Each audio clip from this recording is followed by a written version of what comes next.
continuamos con el mensaje, entonces voy a dar el último punto que me quedaba el domingo, pero quiero ampliarlo y quiero hablar de algunos aspectos que creo que son bien importantes con respecto a esto. Y por eso he titulado el mensaje, entonces como que voy a empezar un mensaje nuevo, pero es terminando el pasado. Y he titulado el mensaje: cuando el Estado y la sociedad corrompen principios. Cuando el Estado y la sociedad corrompen principios. Y para ello, como estamos hablando de Babilonia, pues quiero regresar a Babilonia. Quiero empezar por Babilonia. Y otra vez por los jóvenes judíos que llegaron allí, que llegaron en la deportación, que los llevaron para este lugar. Y hay algo que nosotros vemos en Daniel y sus amigos, y primero que eran hombres que conocían realmente la ley de Dios. La conocían, y en su testimonio y en su forma veíamos que ellos querían mantenerse íntegros. Es más, no solamente querían mantenerse íntegros, sino que ellos entendían que el motivo por el cual estaban allí cautivos en Babilonia había sido por la desobediencia, había sido por la maldad, y que Dios había permitido que sucediera esto y que ahora se encontraban en ese lugar. Digamos que ya pasaron los primeros capítulos de Daniel donde los pretendieron adoctrinar, llevarlos a la cultura de ellos. Ellos se mantuvieron, recuerdan que dijeron que no se contaminaran con la comida del rey y todo esto. Eso lo vamos a ir hablando más adelante. Pero hoy quiero en esta charla finalizar lo de la familia, que era con lo que habíamos empezado.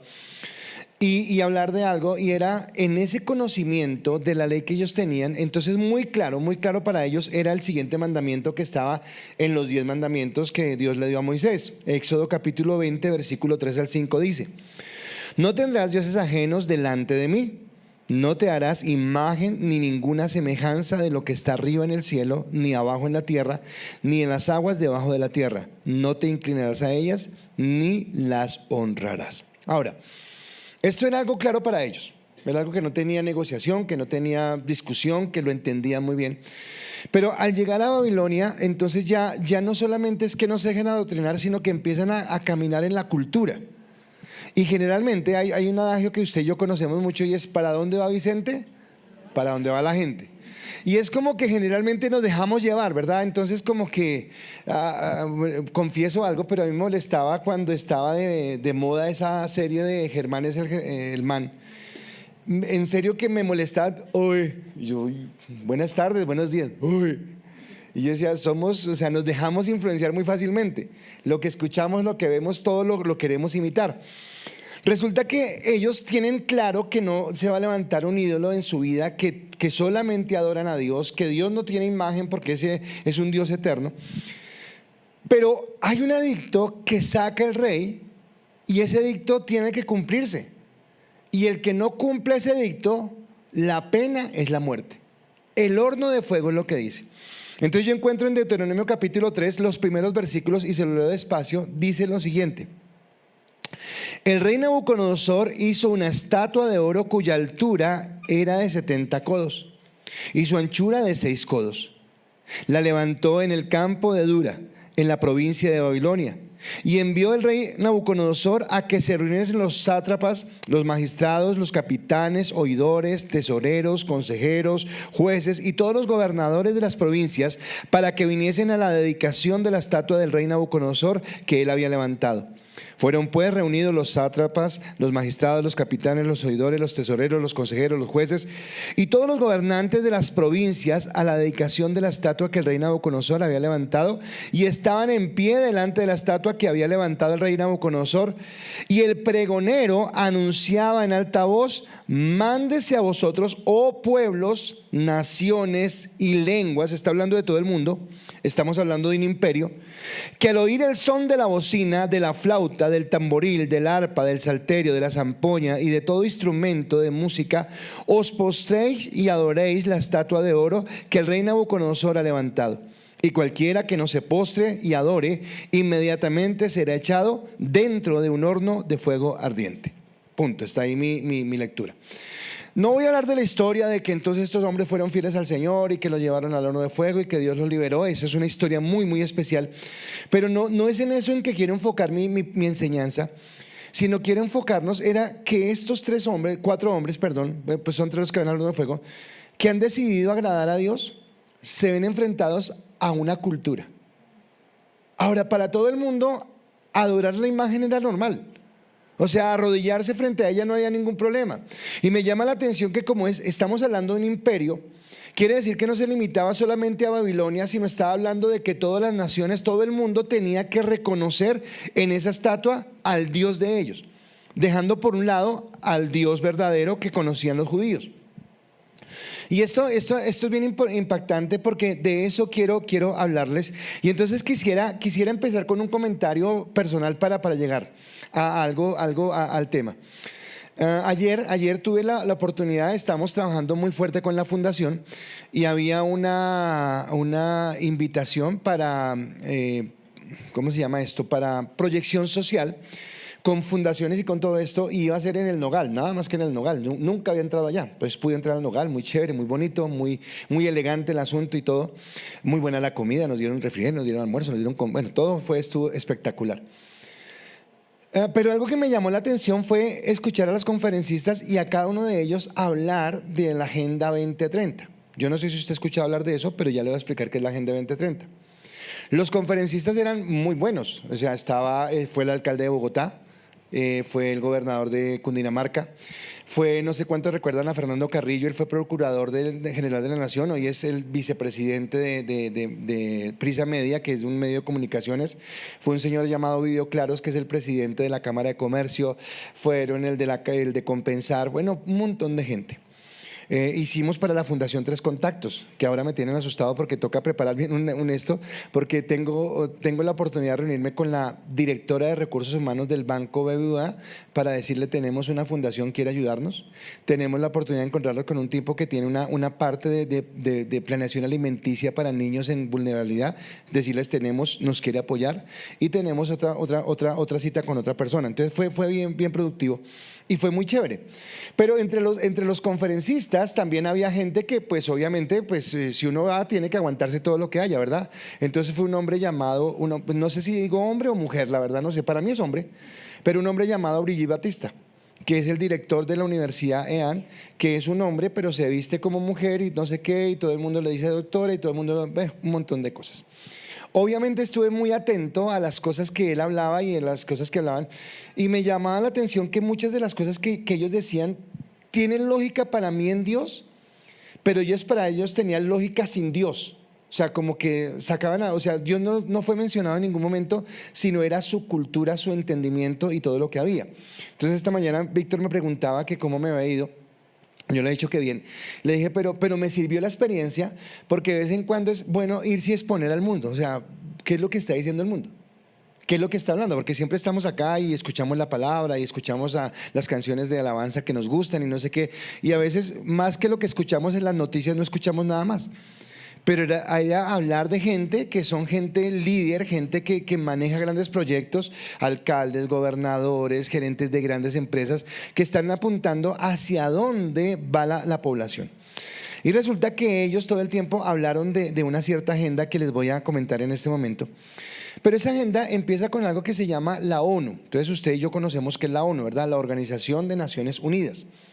La ONU aparece más o menos en el año 1945, se ha terminado la Segunda Guerra Mundial, el mundo no quiere saber más de guerras, 2 guerras seguidas han dejado catástrofe, muerte, dolor, pobreza, miseria. Y entonces esta organización como que lo que pretende es unir a los gobiernos y decir: oiga, hagamos un pacto para que haya paz, hagamos un pacto para que haya prosperidad, hagamos un pacto para que haya equidad. Las Naciones Unidas entonces se convierte como en el gobierno de gobiernos. Cuando finaliza el milenio, ya no estamos hablando de 1800, no, ya estamos más cerquita, cuando finaliza el milenio, ellos empiezan a generar unos objetivos de desarrollo sensible. O sea, ¿cómo hacen para que la humanidad sea mejor? ¿Recuerdan lo que yo les dije del modernismo? Entonces, ¿cómo hacemos para dar un bienestar a todo el mundo y que todos estemos bien? Entonces ellos plantean unas metas para el año 2015, pero en el 2015 alcanzan unas, otras no se alcanzan. Y entonces el 25 de septiembre de 2015, cuando se sientan a mirar qué es lo que está sucediendo, entonces ellos dicen: oiga, vamos a entonces hacer algo que se llama la Agenda 2030. Creo que le va a aparecer en la imagen. Esa es la Agenda 2030. Y la Agenda 2030 en ella están involucrados todos los gobiernos, están involucrados todos los entes de educación. El Vaticano está incluido en esto. y toda la gente está metida en este asunto de la Agenda 2030. Y tiene 3 dimensiones específicas, o sea, como que apunta a 3 factores específicos: el desarrollo de la economía, la estabilidad o el crecimiento de la sociedad y el cuidado del medio ambiente. Son temas que usted escucha hoy en las noticias en todo lado, y esos son los temas que están hablando en ellos. Y hay un lema, y el lema es no dejar a nadie atrás. Entonces suena bien, o sea, como que vamos todos, nadie se queda, todos vamos creciendo, todos vamos hacia adelante, todos vamos en un buen concepto y en una buena presentación, ¿de acuerdo? Y se plantea la prosperidad, la paz y las alianzas entre las personas, ¿de acuerdo? En esos objetivos de desarrollo sostenible, entonces ahí va a aparecer otra imagen, y entonces son 17 enfoques a los que se lo dedican. Voy a mencionarlos rápidamente, solamente para que usted entre en sintonía, y sigo con la prédica. Entonces, los objetivos que tiene la Agenda 2030, o sea, las proyecciones para el 2030 son los siguientes: que haya fin de la pobreza, hambre cero, salud y bienestar, educación de calidad, igualdad de género, agua limpia y saneamiento, energía asequible y no contaminante, trabajo decente y crecimiento económico, industria, innovación e infraestructura, reducción de la desigualdad, ciudades y comunidades sostenibles, productividad y construcción responsable, acciones por el clima, vida submarina, vida en ecosistemas terrestres, paz de justicia, instituciones solidarias y alianzas para lograr estos objetivos. ¿De acuerdo? Ahora, si uno lo mira, dice, oiga, esto está chévere, porque estamos pensando en el desarrollo, en el crecimiento, y todas las naciones están en el asunto. Ahora, el problema es que esto se levanta como un ídolo porque viene como una batalla cultural. Porque estos temas, aunque parecen buenos, en el fondo tienen ciertas características que las hacen peligrosas. Y en donde todas las personas, por ejemplo, ayer me impactaba que todas las personas que hablaban con función en esto: ¿cómo estamos cumpliendo? ¿Cómo llegamos? ¿Cómo lo arreglamos? No estamos alcanzando, vamos a hacer esto, vamos a hacer lo otro, pero todo tiene que ver en ese contexto. Hoy voy a hablar mucho de nuestro presidente, pero quiero aclarar de una vez, no estoy criticando al presidente, no estoy hablando mal del presidente, sino quiero hablar del discurso del presidente, de cómo habla el presidente. Y eso lo voy a hacer más adelante. Pero tiene que ver con todo esto que está sucediendo, porque entonces mi primer punto es: el Estado ya no sirve al pueblo, el Estado previerte al pueblo, o sea, como que lo contamina, como que lo envenena, ¿de acuerdo? Entonces esta Agenda 2030, que es de la ONU y que la han adoptado nuestros países, muchos países, entonces viene como algo que parece muy bueno, como algo que tiene una buena finalidad, como que todos estemos bien, como que todos estemos armónicos, pero resulta que ahí, como todo contrato, hay que leer la letra pequeña. ¿Qué es lo que sucede en cada cosa? Porque entonces, por ejemplo, está promulgando o está promocionando la ideología de género. Entonces todos recordaremos cómo hace unos años fuimos a caminar para protestar en contra de que en las escuelas se colocaran las cartillas donde se le decía a los niños que podían ser niñas y a las niñas que podían ser niños. Hoy había un plantón allí frente al ministerio no era el ministerio, no era el ministerio, sino la cosa de salud, sí, pero eso no es ministerio, sino es como la superintendencia de salud, creo que es. Porque resulta que el año pasado nosotros firmamos una carta para prohibir que por decreto se instituyera que los niños menores de edad fueran sometidos a operaciones de cambio de género. Diciendo, pues es un niño, ¿cómo usted va? Pues resulta que este señor lo hizo por decreto. Entonces, como no lo aprobaron, lo hizo por decreto. Entonces quiere decir que el Estado entra a mediar entre lo que usted piensa como padre, pero lo que el Estado piensa, y eso tiene que ver con este sentido. Hay en el punto 6, donde habla de la familia, resulta que dice, tiene que acogerse a lo que diga la ONU, y resulta que la ONU en el 1994, creo que fue en Beijing, entonces declaró que el aborto era algo legal, y es más, en algunos casos es algo necesario. Entonces usted no puede ir en contra del aborto. Entonces eso que se ve tan bonito, que se ve tan especial, en el fondo encierra cosas que no son buenas y que nos van a apartar de lo que realmente Dios quiere. Hay en la parte de de la educación, entonces están promoviendo que en las escuelas, en los colegios, aún en las universidades, se genere algo que se llama ciudadano mundial. Y esta parte me llamó a mí la atención porque lo estoy mirando desde una perspectiva secular y obviamente no puedo evitar llevarlo a la parte espiritual. Pero ¿qué es una ciudadanía mundial? Resulta que, Arelis, perdóname, te voy a tomar como ejemplo en este momento. Rosy, te voy a tomar como ejemplo también a ti, creo que son solamente ustedes dos, me parece. Pero resulta, Chepe también te voy a tomar como ejemplo. Pero resulta que ustedes tres acá en Colombia tienen derechos. Pero esos derechos que ustedes tienen no son los mismos que tenemos nosotros por ser colombianos. Y si nosotros estuviéramos en Venezuela, pasaría exactamente lo mismo. Ustedes tienen unos derechos que les da el ser ciudadanos que no tendríamos nosotros por estar en otro lugar. Quiere decir que la ciudadanía, el Estado, nos da cierta capacidad de pertenencia. Entonces soy colombiano.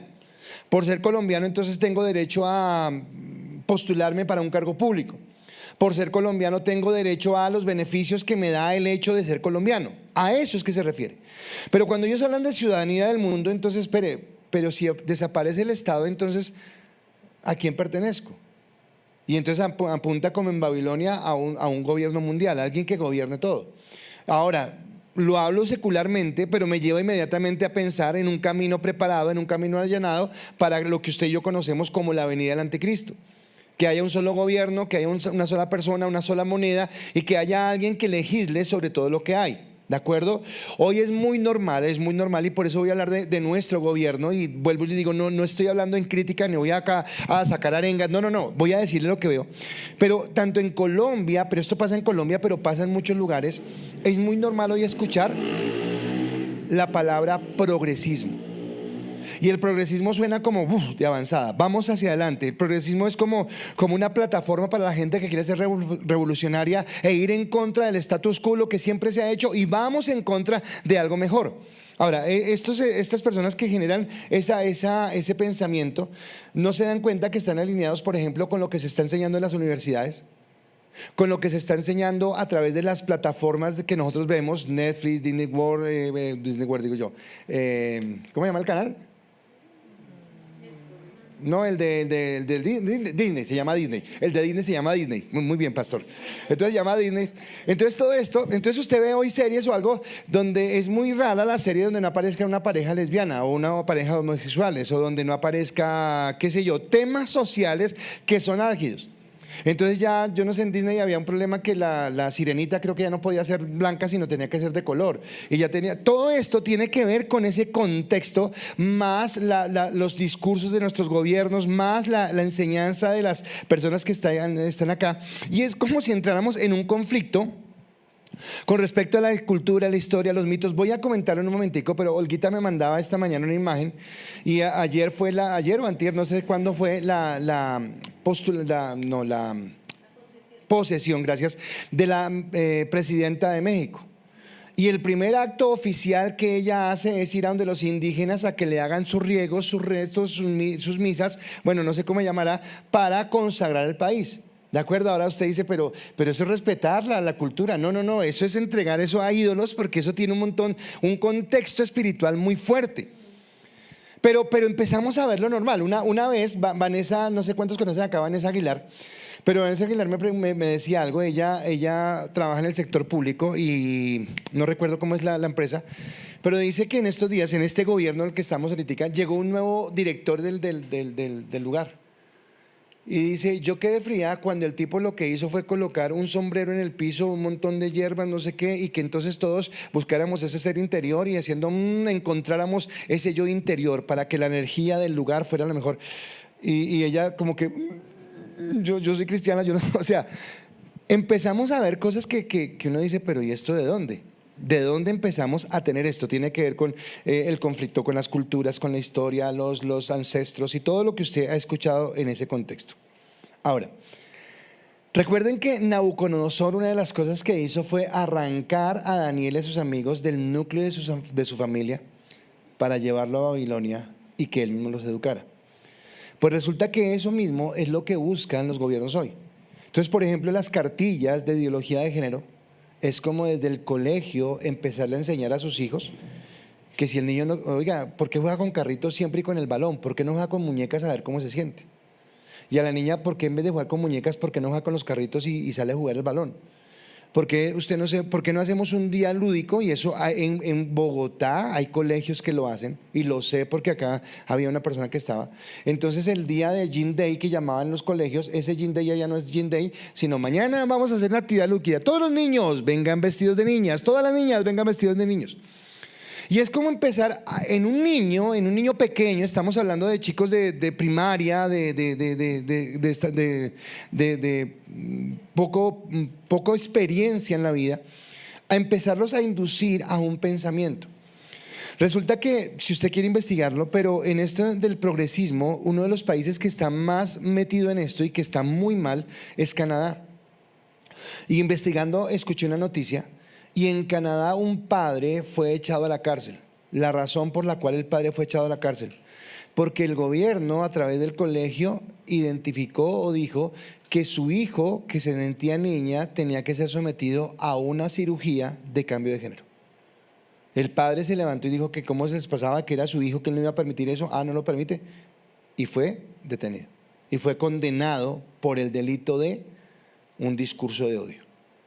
Entonces es como el Estado empieza a meterse en cómo usted educa a su hijo, cómo usted le habla, cómo le dice, y empezamos a escuchar cosas como cuidadito con los discursos de odio. Entonces si usted habla de, por ejemplo, el pastor dice desde el púlpito, es que el homosexualismo es pecado a los ojos de Dios, eso es llamado discurso de odio. Es que el aborto es un asesinato, no, eso es un discurso de odio. Entonces usted no puede tener un discurso de odio, porque usted tiene que tener tolerancia y tiene que admitir o aceptar todo lo que los grupos minoritarios estén diciendo o estén planteando, y esto tiene que ver con toda esta agenda. Entonces en ese mismo concepto, entonces hay que respetar a todo el mundo desde su punto de vista, desde lo que siente, desde lo que piensa. En Latinoamérica ya está muy arraigado, pero eso se da en todo el mundo, y de pronto países en Europa o Estados Unidos o Canadá, como les acabo de decir, son países donde nos llevan años luz en este asunto. Por ejemplo, creo que yo les contaba de que una persona de mi edad, entonces una persona de 50 y tantos años diga, no, es que me siento como bebé y mañana me quiero inscribir en un jardín infantil. Y porque yo me siento como bebé, nosotros nos reímos porque nos parece, ¿qué nos parece? Ridículo. O sea, no es ridículo. Pero eso que nos parece en otro ridículo, no tenga un discurso de odio. Respéteme porque yo me siento así. Eso es lo que hay. ¿Recuerdan la palabra que dice que pretendiendo ser sabios se hicieron necios y su corazón fue entenebrecido? Así que en ese contexto es en el que vamos. Ahora, el problema entonces es que ellos... Carlos Marx, el colegio nuestro, los que son de mi época, 1980-85, M19 en furor, FAS en furor, la lucha de clases, los ricos, los pobres, no sé qué. No, ya el problema no es de eso. El problema ya no es de ser rico o ser pobre. El problema es de desigualdad. El problema es que hay una población que siempre han discriminado. El problema es que hay una población que nunca han respetado y nunca han entendido. Y le voy a colocar un ejemplo. Antes de la pandemia 2019, ¿ustedes recuerdan? Creo que todos lo recordamos, lo duro de los estallidos sociales, las cacerolas y que tumbaban y que robaban, y que una noche acá todos salimos a la calle porque los ladrones se multiplicaron en Bogotá y a todos nos iban a robar y a todos nos iban a hacer de todo. Pero resulta que eso no pasó en Colombia solamente. Eso pasó en Bolivia, pasó en Chile, pasó en Ecuador, pasó en Argentina. Y fue algo promovido a través de las redes sociales. Fue algo que fue impulsado por las redes sociales. Ahora, cuando yo le digo que ya el problema no es de pobreza o riqueza, sino el problema es de desigualdad, resulta que en ese momento, una de las economías más fuertes que existían, una de las economías más fuertes era la economía chilena. O sea, Chile tenía un modelo económico súper bueno que estaba llevando al país a un progreso. Entonces digamos que Chile había superado países como Brasil, como Argentina, que tradicionalmente habían sido países muy buenos. Chile estaba en esa parte, estaba Piñera, el presidente que murió, estaba en el gobierno. Y resulta, bueno, no sé si la comparación es la misma, porque no sé cómo está el tipo de cambio del peso chileno al peso colombiano, pero él en ese momento decidió subirle como 200 pesos al metro, creo que fue lo que le subió. Se le armó allá el problema. Se le habló el problema más grande y entonces fue el primer estallido social y usted recuerda todo lo que vimos, masacraron, dañaron, quemaron, hicieron un montón de cosas. ¿De acuerdo? Al final el presidente tuvo que reversar la situación, tuvo que sacarlo, se habló del estallido social, se convocó a una nueva constituyente, creo que hicieron una nueva constituyente, no le salió tan bien el asunto, eso es un tema ya de política, pero resulta que el presidente que hoy tiene Chile fue uno de los que salió a incentivar los paros, no sé qué, de las protestas y entonces fue nombrado como el presidente de Chile. Ese es el señor Boric. Y entonces su mayor mérito, haber salido a protestar, haber salido a hacer la marcha social. Entonces, siendo una de las economías más fuertes, resulta que algo que no tuvieron en cuenta o que empezó a filtrarse ahí fue la narrativa. Y escúcheme esta palabra, la narrativa. Lo que empiezo a escuchar, lo que empiezo a escuchar, lo que empiezan a decirme, lo que empiezan a decirme. Pero, perdóname, Marlencita, yo sé que tú me perdonas o sea, y tú me aguantas, muy bien. Y entonces, eres morena, todo el mundo te la ha dedicado toda la vida, nadie te ha valorado, nadie te ha respetado. Y yo empiezo a decir eso, ¿y qué generó? Generó que yo ya estoy a la expectativa porque me están diciendo, pero la verdad si yo me pongo a pensar, no realmente no ha sucedido eso. Pero es como el discurso que se da, es como generar un odio frente a las personas. Entonces son cuentos bien echados en discursos desde las plazas públicas. O sea, se habla fantástico. ¿Usted recuerda por qué fue el estallido social en Colombia? ¿Usted lo recuerda? El estallido social en Colombia fue porque presentaron una reforma tributaria. Y esa reforma tributaria no fue aceptada y estallaron el país, bloquearon vías, mandaron al traste de la economía. Quiero decirle que las reformas que ha hecho este gobierno son más fuertes que las que hubo en ese momento. El problema es que ahora los que protestaban están en el gobierno. Entonces ya no hay quien incendie, ya no hay quien queme, ya no hay quien haga. ¿Por qué? Porque tiene que ver desde los lentes en los que yo los veo, desde la forma en lo que yo lo veo. Entonces, ese discurso hace que toda la gente empiece a sentir que alguien me debe algo, Entonces, si usted escucha, y vuelvo y digo, quiero hablar del presidente, pero no por criticarlo a él, sino quiero que me entienda. Entonces esos discursos de que yo no tomo whisky fino con la gente, no sé qué, sino a mí invíteme a tomar cerveza en la esquina, ¿con quién se está identificando? Nosotros los negritos, y pues resulta que yo veo a Alexandra, no es que sea muy blanca, veo a mi esposa y pues por algo le digo negro, veo a Ticor y no es que se vea como un lora ya inglés, ¿verdad? Entonces a lo que digo es que como que dan un mensaje en que nos quieren decir ustedes que han sido oprimidos, ustedes que han sido, y entonces hay algo que nos deben, que no sé, pero nos deben algo. Y entonces como nos deben algo, necesitamos salir a protestar, a ir en contra, a luchar y entonces vamos y no sabemos por qué, pero estamos luchando. Y en esa lucha, pocas veces se habla de deberes, todo el tiempo se está hablando de derechos. Tengo derecho a ser respetado, a que me ayuden, no sé qué. Y viene esta parte de de llevar todo al Estado. De que todo sea nuevamente manejado por el Estado. Entonces cuando usted recuerda hace muchos años que la salud la manejaba el gobierno a través del seguro social, ¿y qué era eso? Que el gobierno manejaba, y entonces cuando agrandamos el Estado, cuando queremos que entonces papá gobierno me da, entonces vuelvo al presidente y digo, no estoy criticando, solo estoy tomando palabras que él dijo. Entonces creo que en un último discurso que le escuché, él decía, ¿y quién dijo que el trabajo, no hay que trabajar menos? Y claro, entonces cuando yo tengo esa mentalidad, entonces yo creo que conozco a la gente que tengo acá delante mío y veo que es gente trabajadora. Hoy estábamos en una conversación con Lucy hace un momento, que nos gusta así, vamos a trabajar, vamos a ser fuertes, cómo proyectamos la vida, el capital que tenemos, eso no vino de la nada, fue porque trabajamos. Pero ahora queremos trabajar menos tiempo, que nos paguen más, que nos reconozcan más prestaciones y que nos exijan menos, porque toda la vida nos han oprimido, porque toda la vida nos han hecho el daño. Y entonces ese voto progresista hace que, por ejemplo, Boric lleve a la presidencia y resulta que regresa años luz en el tiempo a Chile. Y una economía que era fuerte, que era próspera, ha ido hacia atrás. Venezuela, un país que de pronto era la envidia de muchos de nosotros por toda la riqueza que tenía. La riqueza sigue estando ahí, pero ¿qué han hecho con el país? Lo han regresado. Ahora no hay luz, ahora hay que hacer filas. ¿Por qué? ¿Por qué? Porque ese pensamiento progresista donde papá gobierno nos da todo, donde no hay necesidad, pero de una manera u otra es como tenernos subyugados allí.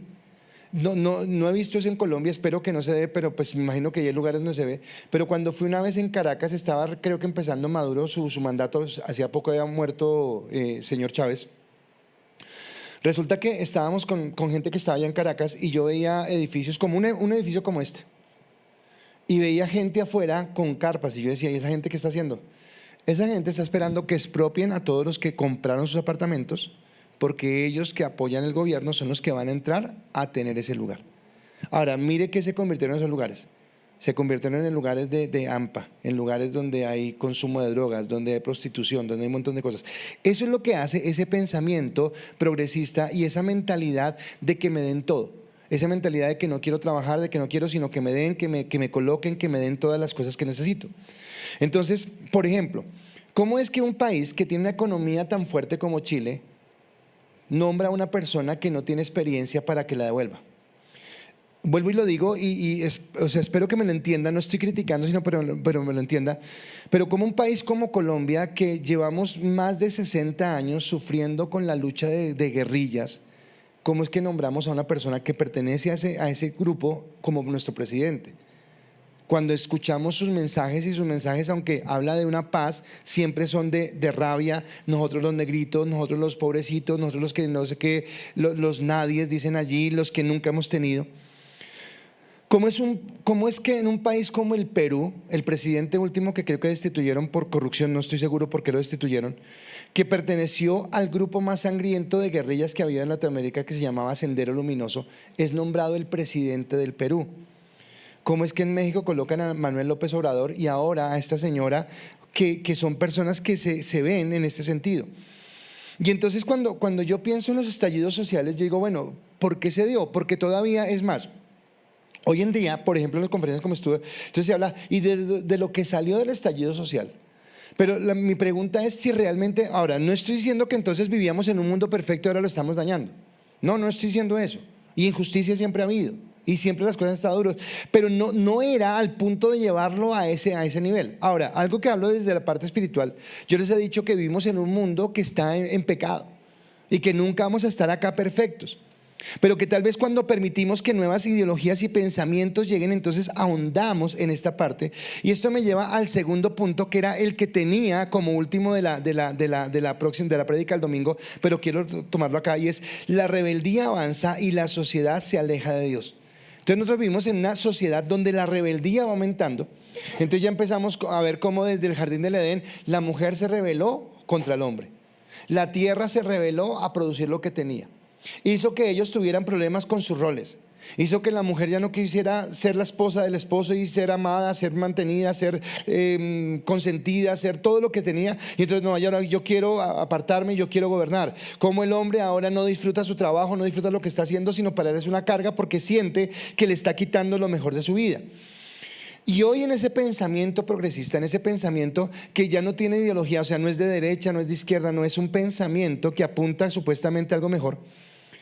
Es común entender que el socialismo ya no tiene que ver con lucha de clases, sino es un socialismo que tiene que ver con la moral, con lo que pensamos. Y se enfoca en algo que se conoce, y tal vez usted, no sé si ha escuchado el término, si lo ha escuchado entonces me entenderá, si no lo ha escuchado, entonces quiero decirlo que aunque no lo escuche, estamos viviendo en esa época una cultura woke. Woke es W-O-K-E, una cultura woke. ¿Y qué es una cultura woke? ¿Cómo empieza esto? Quiero que recuerden Martin Luther King, algo que me llamaba la atención. Una vez fuimos con mi esposa a un documental de la quinta enmienda, creo que era la segunda enmienda, y era como Martin Luther King en Estados Unidos con esa enmienda logró que realmente abolieran la segregación racial que había en Estados Unidos. Entonces, aunque años atrás Abraham Lincoln había luchado por abolir la esclavitud y se había logrado, pues resulta que durante 100 años sí se abolió la esclavitud, pero la gente de color era tenida como en menosprecio por ellos. Y entonces había un montón de cosas, no tenían los mismos restaurantes, no iban a los mismos lugares, bueno, un montón de situaciones ahí que no vale la pena mencionar. Pero un día resulta que ellos en los buses de transporte público, cuando salían de trabajar, cuando salían de sus fábricas, entonces la gente de color se sentaba de la mitad del bus hacia atrás y la gente blanca se sentaba de la mitad del bus hacia adelante. Pero si se acababan los puestos, los negros tenían que pararse para dar el puesto a los blancos. Una señora salió cansada de su trabajo, una señora de color, y se sentó. Y le mandaron pararse. Dijo, no, yo no me paro. Estoy cansada, vengo a trabajar. Y se armó el lío. Porque eso fue una revolución, y fue lo que dio derecho a esto.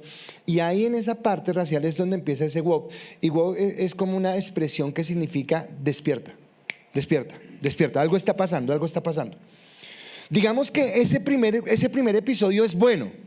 O sea, es algo bueno que está sucediendo porque lo que estaba pasando era colocando a un tipo de persona, así como hablábamos el domingo, de que a la mujer se le tuvo por mucho tiempo como una persona de segunda categoría. Acá estamos hablando de la gente de color que se tenía como una clase de segunda categoría. Y no, entonces no, somos iguales. Ante Dios somos iguales. Dios nos hizo con la misma dignidad, con el mismo respeto, y entonces digamos que es bueno. Pero esa cultura woke más adelante se empezó a formar, y entonces vino en los últimos años se arreció, no recuerdo el año, creo que fue el 2017, fue una noticia mundial, usted lo debió haber escuchado. En Estados Unidos unos policías asesinaron a una persona de color. El policía por allá le puso la rodilla lo asfixiaron, el caso fue que murió. Y levantó esto, pero no lo levantó solamente esto, sino que levantó en toda la población y en todo el mundo ese despiértate, esa cultura de ser conscientes. Seamos conscientes que nos están oprimiendo, seamos conscientes. Bueno, pero ¿de qué? ¿De qué nos están oprimiendo? De todo lo que llame usted injusticia social. Entonces, si usted se siente perseguido por algo, si usted se siente perseguido porque tiene barros en la cara y lo está mirando y se burlan de usted, me está persiguiendo. Si usted por alguna razón camina cojo y me está persiguiendo. Y entonces se convirtió en todo en la lucha de las minorías. Entonces la minoría, todo el que se sienta discriminado por algo, todo el que sienta que alguien lo está haciendo a un lado, entonces entra en esta cultura wow, y es la que exige derechos de manera beligerante y violenta, en una sensibilidad extrema. Hay una niña, no recuerdo el nombre de la niña, pero hay una niña que lucha por el medio ambiente. Ahora, ¿luchar por el medio ambiente está mal, pastor? No está mal. Pero en eso mostramos un odio hacia la sociedad, un odio hacia todos los que no piensan igual. Entonces, por ejemplo, curiosamente, este grupo habla de tolerancia. Entonces habla de tolerancia y protestan contra la misoginia, que está bien, pero protestan contra la homofobia, contra el racismo, contra la obesidad, contra todo lo que digo de lo que tiene que ver con grupos minoritarios. Pero a la vez que protestan, ellos mismos sin darse cuenta son violentos. Entonces, por ejemplo, que un pastor en un púlpito diga que el homosexualismo es pecado, ya lo dije hace un momento, pero lo repito, eso es discurso de odio, eso, esta persona cómo no nos va a respetar, cómo no sé qué, puede haber una demanda y todo.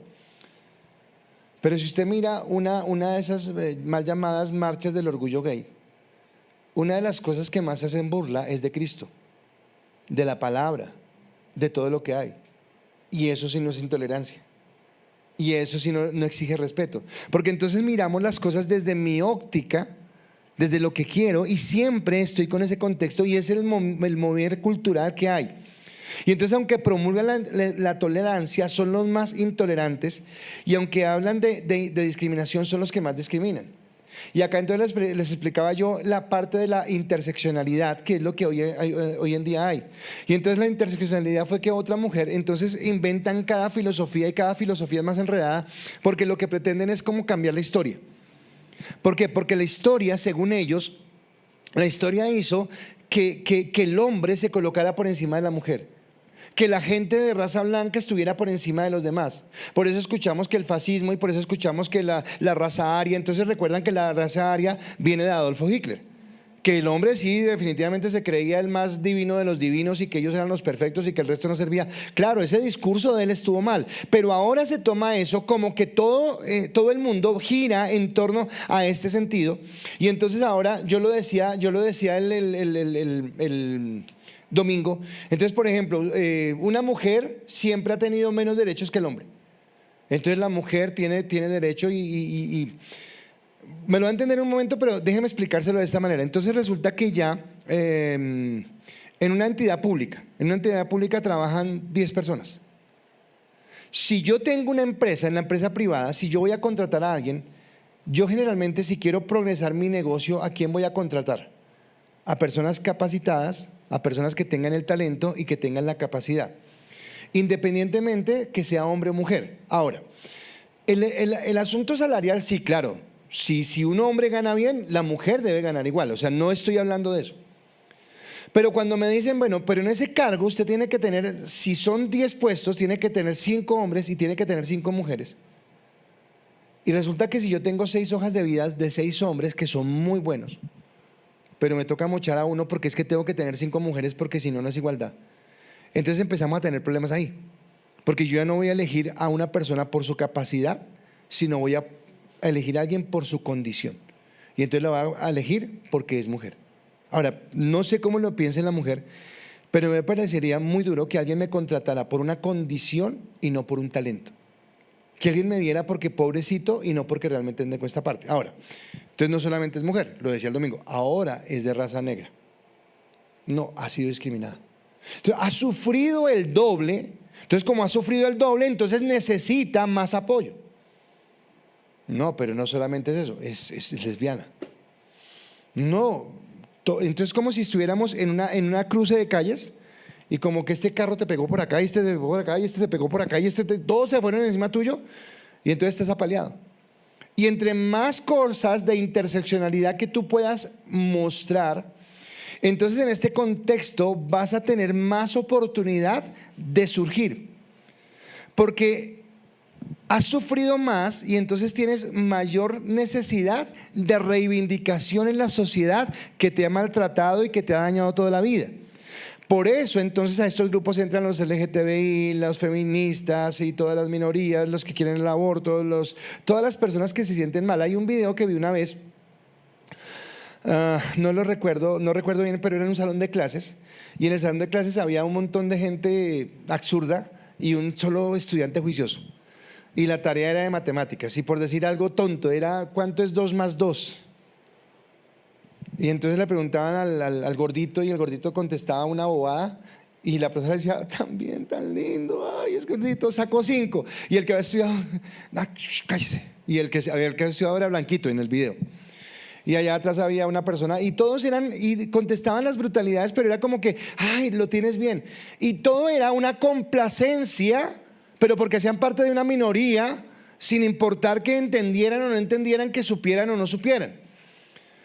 Entonces ahora es normal que nosotros tengamos que utilizar pronombres. Entonces me llamó la atención ayer en la charla que estaba. Entonces yo sí quería escuchar mucho a este señor Brigitte Batista, a ver qué era lo que decía. Y empezó con el saludo. Y el saludo fue, muy buenos días para todos, para todas y para todes. Todos. O sea, el lenguaje que tenemos es bien hecho. Pero ¿qué está haciendo este lenguaje inclusivo? Dañando el lenguaje. Por eso se burlan tanto del presidente de Venezuela. Porque entonces libros y libras, o sea, el hombre no sabe ni cómo manejarlo y entonces se enreda en lo que está haciendo, porque es algo complejo. Entonces yo tengo que utilizar esos pronombres porque si no estoy discriminando, si no estoy haciendo sentir a alguien mal.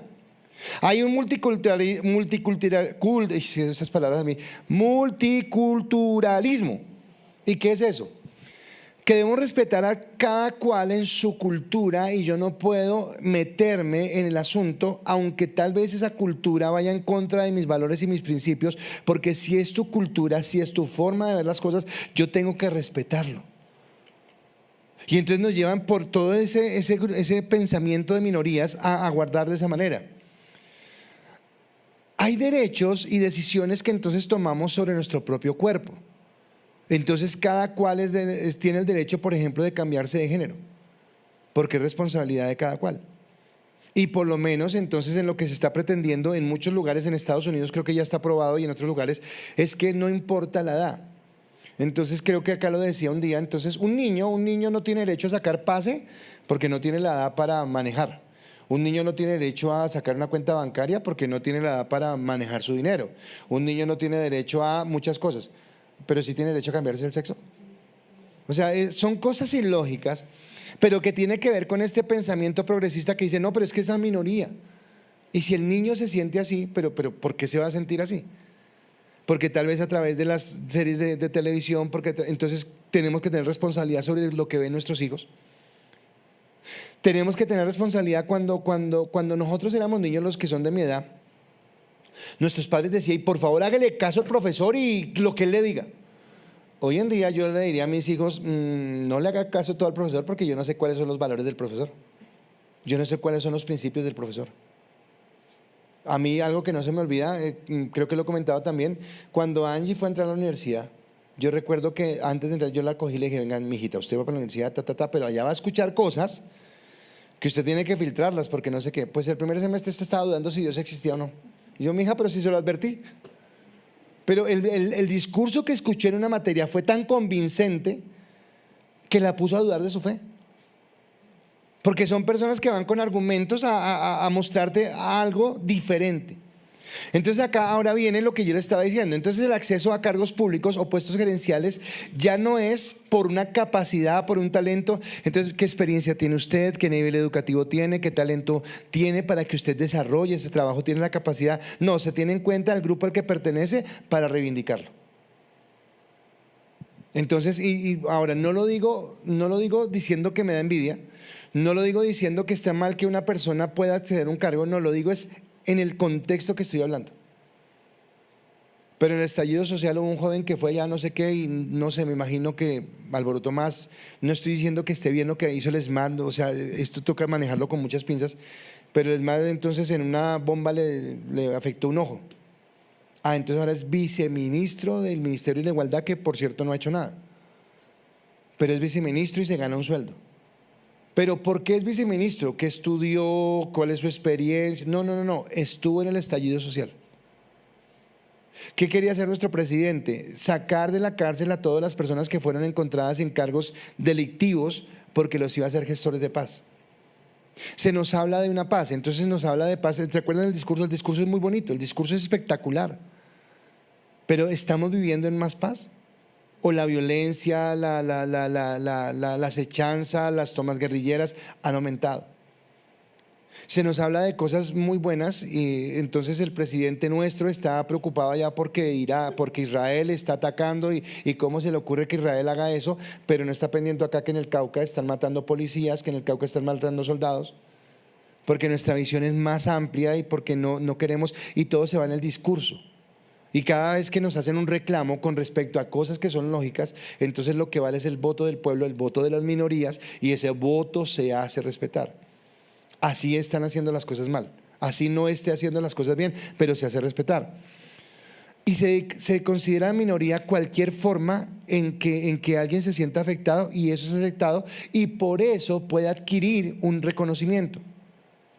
Entonces, como si se pretendiera reescribir la historia, o sea, como que la historia, todo lo que vimos está mal, toca volverla a escribir y toca volver a generar un ambiente donde todas las minorías se sientan bien. Entonces, imagínense que acá cada uno de nosotros se nos ocurra que somos algo o que fuimos oprimidos por algo y que cada uno fuéramos o lucháramos por nuestros derechos. ¿Cómo hago yo? Aquí somos que 20 personas, tal vez 30 personas. ¿Cómo hago yo para conciliar? Porque es que yo me siento mal porque me miraron un día feo, yo me siento mal porque mi papá se fue de la casa, yo me siento mal porque un día un profesor me pegó, yo me siento mal. Y si yo cojo todo eso, ¿cómo hago yo para conciliarlo? Es complicado. Y entonces entiendo que fue la sociedad que se confabuló contra mí. ¿Cuál sociedad? Entonces yo decía el domingo que el pecado viene del mismo corazón del hombre. Ahora, yendo entonces a la parte espiritual, porque usted dirá, me fui solo en la retórica, entonces yendo a la parte espiritual. Resulta que cuando Cristo vino a la tierra, Cristo no vino a reivindicar los valores o los derechos de las minorías, sino Cristo vino a reivindicar la dignidad humana. La dignidad humana. Estábamos hablando en el curso pasado en el seminario de sectas y hablábamos de algo que se llamaba la teología de la liberación. Y entonces decíamos cómo las personas que se metieron a promulgar esa teología de la liberación confundieron el evangelio y lo confundieron como el discurso del progresismo, como que los malos son los ricos y los buenos son los pobres y toca reivindicarlos. No, Cristo no vino a eso, Cristo vino a reivindicar a la raza humana. Entonces, ¿cómo combatimos estos movimientos? ¿Cómo yo puedo mantenerme firme? ¿Cómo puedo entender e identificar? Cuando yo coloqué el texto de la estatua que levantó este hombre, fue porque todos tenían que inclinarse. Y el que no se inclinara iba a ser condenado a muerte. Pues resulta que hoy el mundo nos quiere llevar en la misma balanza. O sea, todos tenemos que pensar igual. Porque si tú llegas a pensar un poquito diferente, ya eres alguien que eres un objetivo. Porque no piensas como nosotros, porque no tienes los mismos valores de nosotros.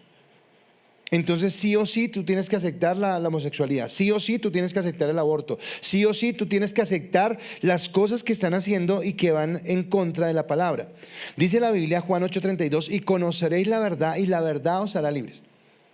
Así que cuando hablamos de arrancar de Babilonia del corazón, es decir, ok, listo, creo que les decía el domingo, no es que yo piense como pensaría mi papá o mi mamá, o como pensaría el pastor, o como pensaría, no, yo no necesito que usted piense como yo pienso. Ni necesito que piense como alguien que usted admire. Yo necesito que todos nosotros pensemos como piensa Cristo. ¿Y cómo hago yo para entender cómo piensa Cristo? Cuando yo voy a la palabra y cuando yo entiendo qué es lo que Cristo quiere. A mí me encanta, creo que es segunda de Corintios capítulo 2, creo que es versículo 20, donde dice, y nosotros tenemos la mente de Cristo. A mí ese versículo me vuela la cabeza, porque si yo tengo la mente de Cristo, quiere decir que yo voy a entender las cosas desde la perspectiva de las que Dios la entiende. Entonces hablaba el domingo cómo Jesús, por ejemplo, no fue machista, cómo Jesús de una manera muy especial reivindicó a las mujeres, pero cómo Jesús también valoró y dio autoridad al sacerdocio de los hombres.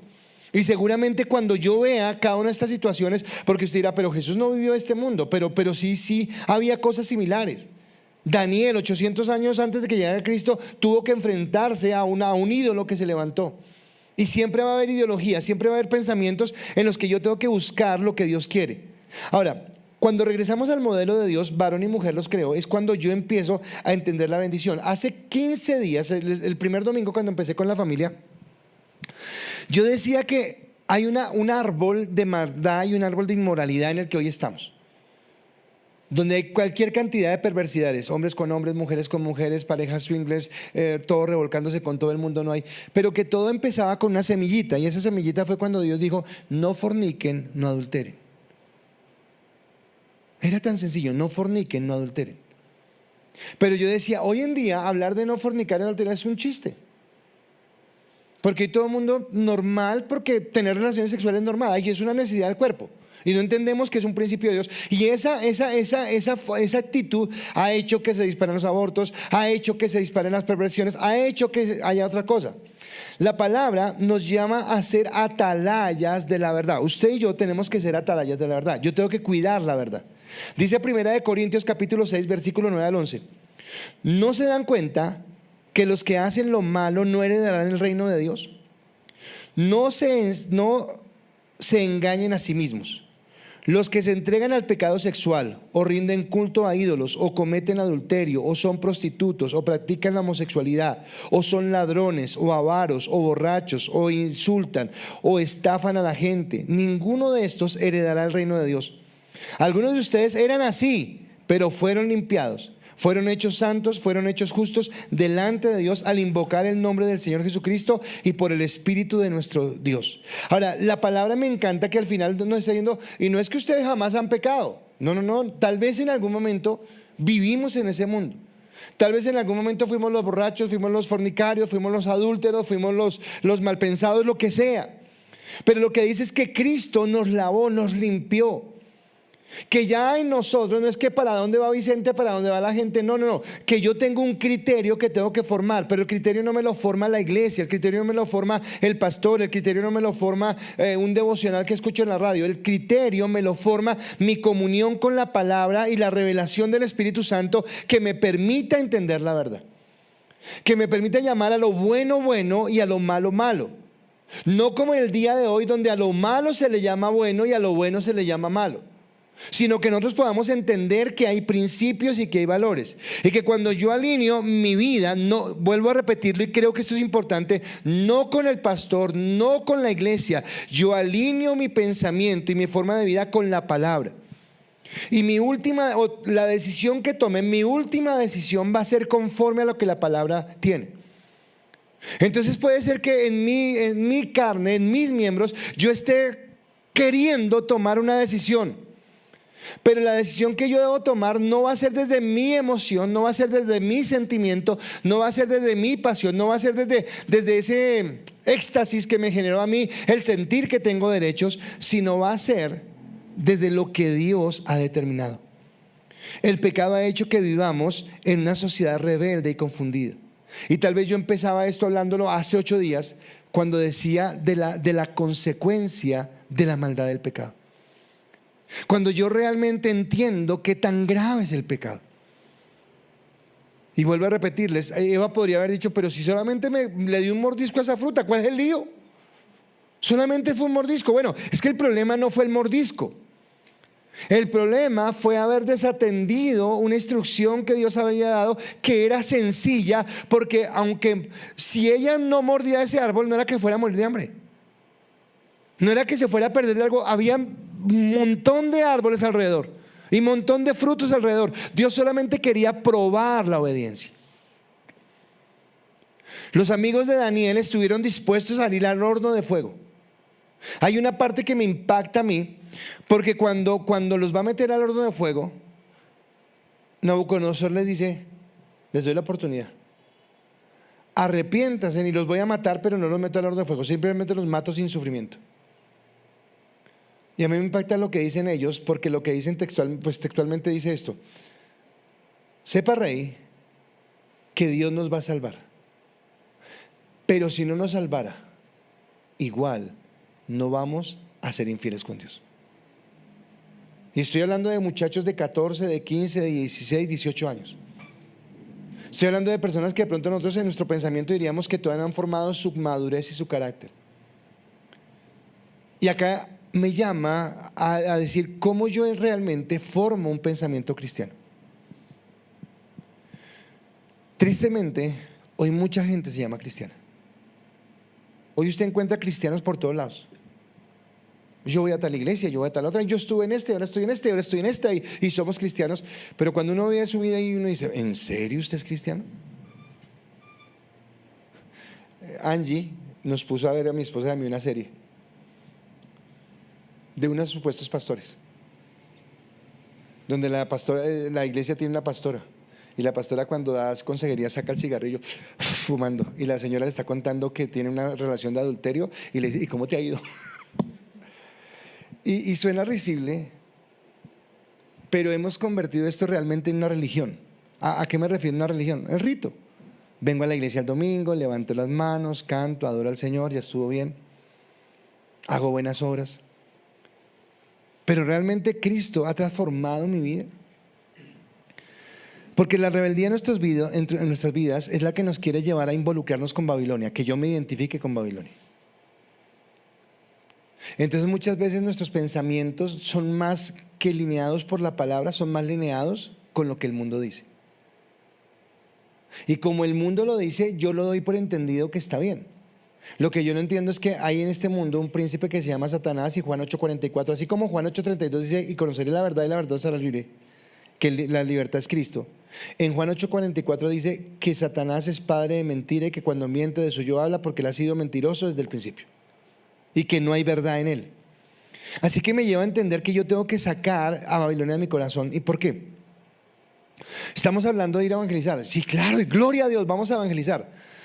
Pero pregunto, ¿qué es evangelizar? Evangelizar es dar buenas nuevas de salvación. Es decirle a la gente, hay una forma de vida diferente porque Cristo nos ofrece una vida diferente. Ya no pertenecemos a este reino, ya no pertenecemos a este mundo. Hay un reino que Él nos ha dado, un reino de gloria, un reino de bendición. Ok.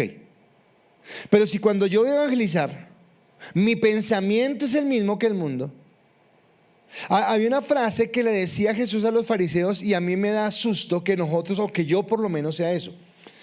Los fariseos, pues yo no los veo mucho en el contexto de evangelizar, pero digamos que los fariseos, cuando veían a un gentil y querían, de pronto tenían amistad con él y querían que fuera de ellos, lo invitaban a judaizarse. O sea, judaizarse era convertirse en un judío. Entonces le decían, listo, para usted convertirse en un judío lo que tiene que hacer es primero circuncidarse y después empezar a cumplir la ley, empezar a vivir en nuestras normas, en nuestros ritos, y usted perfecto. Jesús un día le dijo a los fariseos que eran unos hipócritas porque recorrían el mundo entero queriendo hacer un prosélito y después los convertían en 2 veces más hijos del diablo que antes. Y a mí me da susto cuando escucho gente: yo sí voy a la iglesia, pero eso no sé qué, yo salí, eso no, mejor rumbear y mejor no sé qué. Porque yo digo, o sea, no dimos la palabra, no enseñamos lo que tenemos que enseñar. No, se me olvidó llamar a mi invitado. Tenía un invitado para hoy. Ayer me fui, bueno, les cuento entonces la experiencia también. Ayer entonces estaba con la persona que está en esto y me dijo: ¿qué hubo? Tiene que ir a hacer clientes. Por eso me conseguí esos clientes. Y entonces lo hice. Cuando me fui en taxi para la casa, vine acá a la iglesia que tenía que recoger algo y me fui en taxi. El taxista me empezó a hablar. Y yo dije: oiga, pero imposible que me haya ganado y no me gane este señor para Cristo. Entonces empezamos a hablar, me contaron unas cosas de su historia. Entonces le dije: ¿y cómo estamos con Dios? Yo buscando cómo entrarle. Cuando le dije: ¿cómo estamos con Dios? Me dijo: pues mal, estoy que lo busco porque estoy mal y no sé qué, necesito a alguien que me ayude. Y yo: Señor, y yo no le iba a hablar, qué vergüenza. Y hablé con él y pude llevarle el evangelio, pero lo más especial fue que pude decirle: lo que pasa es que somos pecadores. Y él me dijo: sí, yo la he embarrado mucho, yo creo que yo me he equivocado, es más, no sé si merezco el perdón de Dios. Y ahí empezamos a hablar y fui mal evangelizador porque no lo llamé, lo llamo para el domingo. Pero fue saber que tenemos un mensaje. Pero si mi pensamiento está más alineado con el mundo, pues seguro que en algún momento lo voy a decepcionar, porque no estoy hablando desde lo que yo tengo en convicción. Así que necesito saber que mi vida esté cambiada. Y creo que en estas enseñanzas ahora sí es más claro entender cuando Pablo nos dice en Romanos, dice: señores y señoras, por favor, no imiten las conductas ni las costumbres de este mundo. Más bien dejen que Dios los transforme en personas nuevas al cambiarles la manera de pensar. Entonces aprenderán a conocer la voluntad de Dios para ustedes, la cual es buena, agradable y perfecta. ¿Sabe que los 3 amigos de Daniel no se dejaron cambiar su manera de pensar? Aunque ellos sabían que no inclinarse ante la estatua les iba a costar la vida, ellos prefirieron mantenerse firmes antes que doblar su rodilla delante de la estatua. El problema de nosotros es que con facilidad doblamos nuestra rodilla. Con facilidad nuestras fiestas, nuestros ambientes, nuestros amigos, nuestra forma de trabajar, nuestra forma de tener relaciones sentimentales, todo es más como el mundo.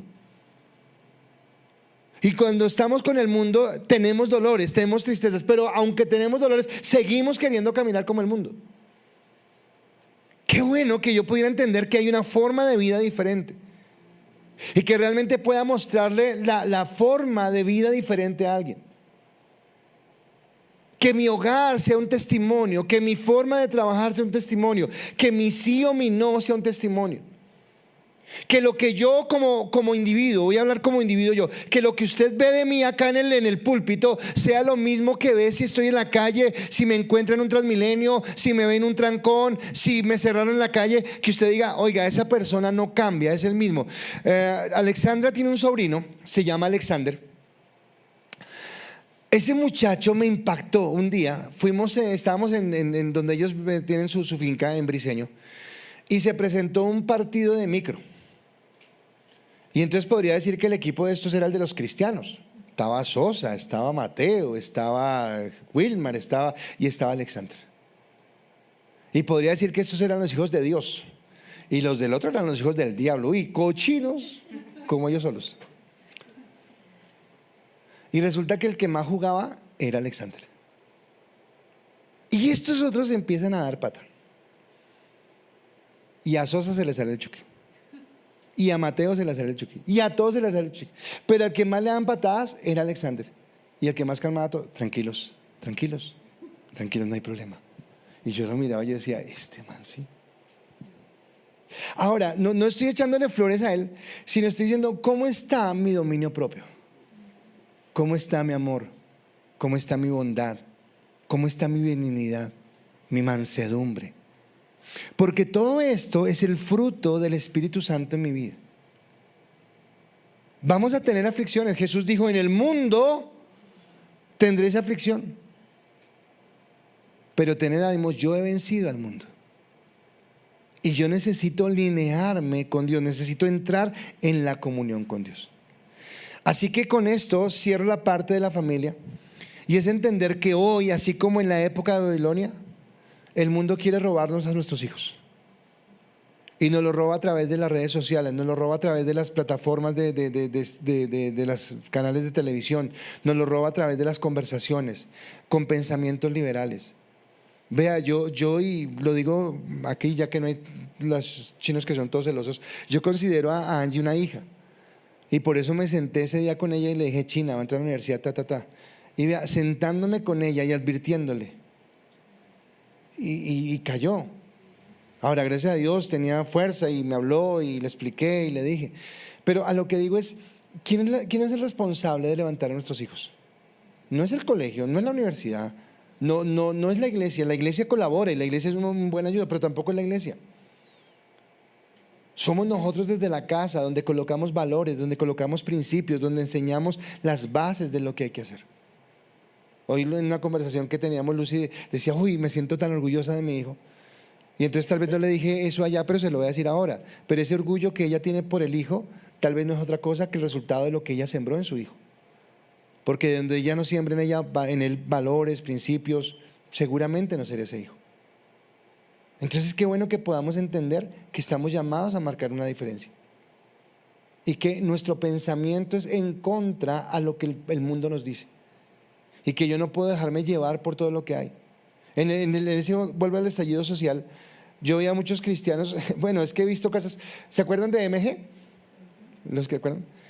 Un día, cuando ya estaban por cerrar eso de MG, ¿recuerdan que hubo una protesta y no sé qué? Yo recuerdo que prendí el televisor para ver las noticias, y al primero que veo un hermanito de la iglesia, ya, ¡ah! Y era líder de matrimonios.